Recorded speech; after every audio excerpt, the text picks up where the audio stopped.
I just found out I've been dating identical twins for 6 months and they don't know about each other. 6 months ago, I met a girl named Kimberly at the Starbucks near my office in downtown Portland. She was in line in front of me, ordered a caramel macchiato with an extra shot, and when she tried to pay, her card got declined. Without thinking much, I offered to pay for her coffee. Kimberly smiled, thanked me, and gave me her number. It felt like one of those cute stories you tell your grandkids someday. Kimberly was a 26-year-old freelance graphic designer who lived alone in an apartment in the Pearl District. She was vegetarian, a bit shy but sharp, loved old horror movies, and had a small scar on her chin from falling off a bike when she was 8. We started seeing each other regularly, always Tuesday and Thursday nights because she said the rest of her time was for freelance work or alone time. 2 weeks after I met Kimberly, I was at my co-worker Jake's birthday party at a house in Hawthorne. Around 11 p.m., I spotted a girl who made my blood run cold. She looked exactly like Kimberly. I thought it was her, but when I walked over to say hi, she looked at me like I was a complete stranger. "Sorry, I think I'm mistaken," I said, a little embarrassed. She laughed and said, "Happens all the time. I'm Rachel, and you are?" Rachel, not Kimberly. But it was impossible. They were absolutely identical. Same height, same brown hair with golden highlights, same green eyes, same face.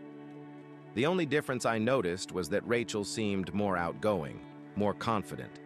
We talked the entire party, and I found out she was a bartender at the Multnomah Athletic Club, also 26. And, wait for it, also lived in the Pearl District. When I asked her where exactly, my blood froze. She lived in the same apartment complex as Kimberly. Same complex. I figured maybe they were sisters, so I casually asked if she had family in the area. "Only child," Rachel said. "My parents live in Eugene. No one else around here. Only child." Just like Kimberly had told me. You're probably thinking I should have stopped right there, right? That any normal person would have investigated further or just walked away. But Rachel had a different kind of magnetism. Where Kimberly was sweet and reserved, Rachel was funny and spontaneous. I ended up asking for her number too. And that was the beginning of my descent into madness. For 3 weeks, I managed to keep both relationships separate without much issue. Kimberly kept our Tuesday and Thursday routine, same time, same habits. Rachel preferred weekends, social events, new places. It was like dating two completely different people who just happened to be shaped by the same DNA. But the physical similarities were too much to ignore. Same birthmark on the left wrist, same scar on the chin, same way of scrunching their nose when thinking, same perfume. I later found out it was Chanel Chance, which both of them claimed was their longtime favorite. I started running little tests. I told Kimberly a made-up story about a childhood dog named Buster. The next week, Rachel casually mentioned she'd always wanted a dog named Buster. Coincidence? No way. I told Rachel my favorite dish was eggplant lasagna. A few days later, Kimberly surprised me with eggplant lasagna. She said she'd dreamed about me eating it and decided to learn the recipe. Things got even weirder. I discovered both of them were allergic to peanuts, but only Kimberly mentioned it directly. Rachel just avoided anything with peanuts without explanation. Both had an identical scar on their right knee. But when I asked about it, Kimberly said she got it rollerblading at 12.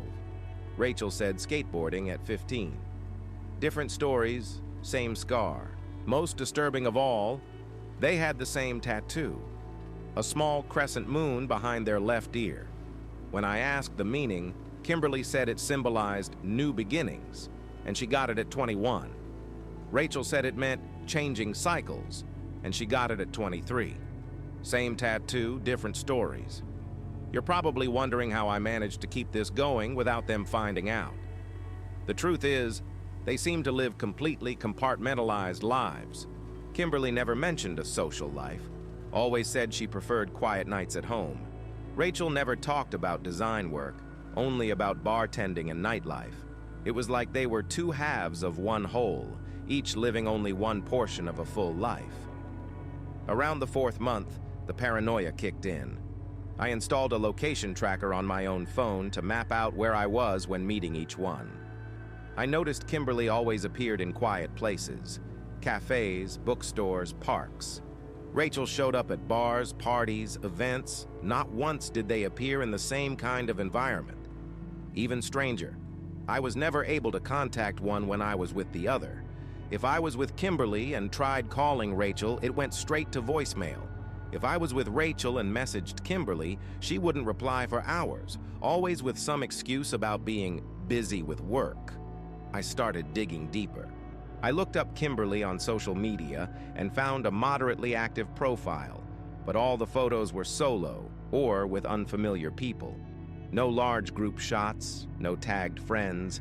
Same with Rachel. Active profile, solo photos, minimal documented social interaction. Even weirder, both were using the same phone number on food delivery apps and the same address, apartment 247 at Pearl District Towers. But when I asked Kimberly about her neighbors, she said she hardly knew anyone in the building.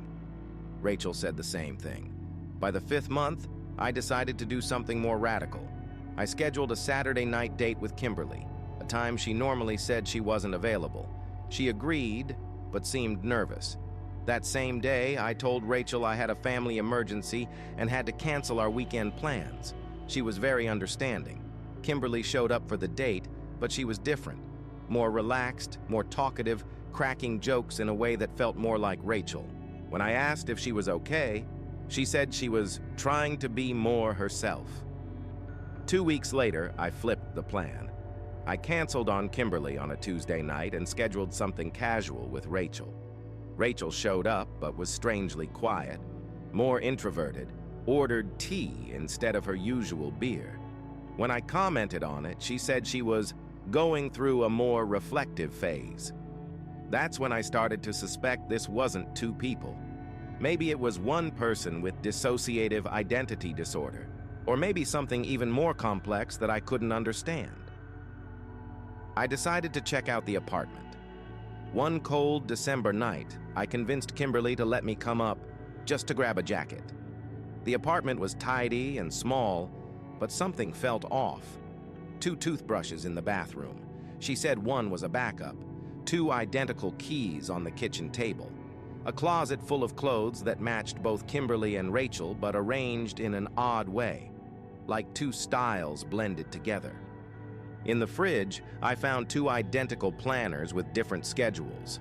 One had appointments marked for Tuesdays and Thursdays, exactly when I saw Kimberly. The other had weekends and social events, Rachel's times. But what truly shook me was finding 2 IDs on top of the bedroom dresser. One said Kimberly Michelle Johnson, the other said Rachel Michelle Johnson. Same birth date, same photo, same address. Only the ID numbers were different. I took pictures of both and got out of there fast, mumbling some excuse. I spent the next week obsessively researching. I looked up public records for Kimberly Johnson and Rachel Johnson, born on the same day. I only found one person, Kimberly Rachel Johnson, born March 15, 1998, in Eugene, Oregon. Parents, Michael and Linda Johnson, one person, not 2. But how? I'd spent 6 months dating 2 completely different personalities of the same person. How did she keep such strict routines? How was she so consistent with each identity? The answer came when I started noticing small details I'd ignored. Kimberly always wore a brown leather bracelet on her right wrist. Rachel never wore bracelets. Kimberly tied her hair on the left, Rachel on the right. Kimberly wore a simple ring on her left middle finger. Rachel wore different earrings each time, but never a ring. Tiny visual cues she likely used to remind herself which version she was being. More disturbing still, she began referencing things from my life I had only told one personality. Kimberly casually mentioned a movie I'd discussed only with Rachel. Rachel brought up a story from work I'd only shared with Kimberly. She was sharing memories between the identities, but subtly enough that I didn't catch on right away. The final realization came 2 weeks ago. I was walking past Pearl District Towers on a Sunday morning when I saw Rachel leaving the building. but dressed exactly like Kimberly. Dark jeans, beige sweater, white sneakers. She saw me, froze for a second, then waved like it was no big deal. "Hey, what a coincidence seeing you here," she said, but her voice sounded softer, like Kimberly's. "Rachel?" I asked, just to be sure. She hesitated, just for a moment, but she hesitated. Of course. Who else would it be? But I knew. In that moment, I knew Kimberly and Rachel were the same person, and she knew that I knew. Now I'm in an impossible situation. I've been in a relationship for 6 months with someone who created 2 separate identities, kept rigid schedules for each, developed distinct personalities, and successfully convinced me they were different people. I don't know if it's brilliance, mental illness, or something more complex. What's most disturbing is that I fell in love with both of them. Kimberly brought me peace and stability. Rachel brought me adventure and spontaneity. Together, they were the perfect person. Separately, each had something I deeply wanted. Did she plan this from the start? Did she see me at Starbucks and decide to craft an elaborate experience? Or does she truly live as 2 different people? And the question that haunts me most, what now? Do I confront her? Pretend I didn't find out? Keep seeing both versions? End it all? Can you understand why I'm posting this anonymously on Reddit at 3 a.m.? My life has turned into a psychological thriller, and I'm somehow both the lead character and the victim. The scariest part? A part of me doesn't want it to end. I've never felt so completely seen and loved by someone, even if that someone is technically 2 people, or one person being 2, or, honestly, I don't even know anymore. Comment. What would you do in this situation? If you liked this video, don't forget to like and share so we can bring you more stories like this. Keep an eye out for more stories. Hope you have a good day.